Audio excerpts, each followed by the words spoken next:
Hey everyone, Cody from Mac Telecom Networks. I put a poll out yesterday to see which video you would want next. It was between a Unifi patch panel, the Unifi Maglock and Electric Strike, or a site-to-site VPN.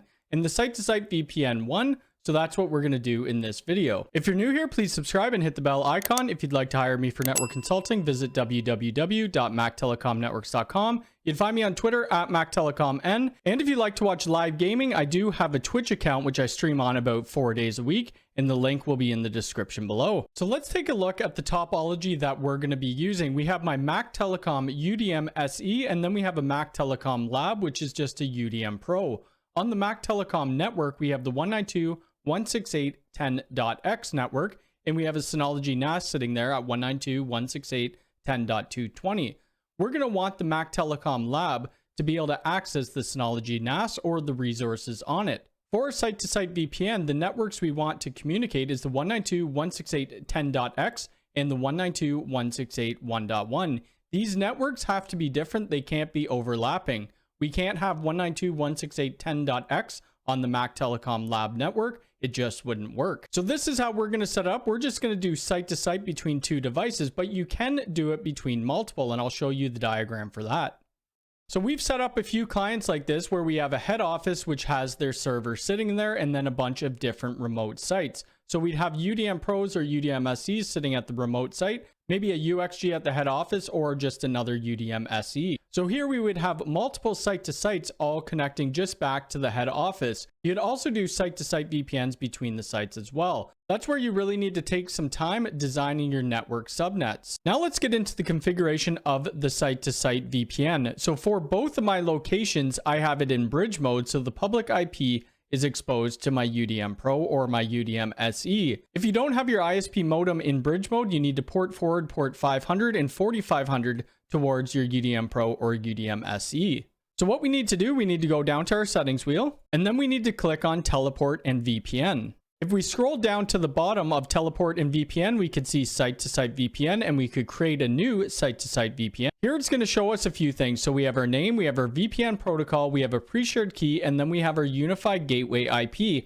And this is just pulling our WAN address, so we don't need to manually put it in there. I've blurred it out for obvious reasons, but we'll give this a name of S2S, so site-to-site. And then I'm going to change the pre-shared key to test1234 on both sides. Below we have our shared remote subnets, and if we look back at our diagram, the remote subnet for this site will be the Mac Telecom Lab at 192.168.1.0/24. So under the shared remote subnets, we need to type in 192.168.1.0/24, and then we need to add that subnet. You can add a bunch of different subnets if you want it exposed to the site-to-site VPN. And then under remote IP address, this is the public IP address of the remote site, so the Mac Telecom Lab. So I'm going to go ahead and I'm going to put in the public IP address there. And then under advanced, we're going to keep it on auto. You need to make sure that all the settings on both sides are exactly the same, or the site-to-site VPN won't work. And then we're going to press add new VPN network. We've now configured the one side of the site-to-site VPN. I'm sitting on the Mac Telecom Lab, and we can confirm that by going ipconfig. And we could see that I'm on 192.168.1.194.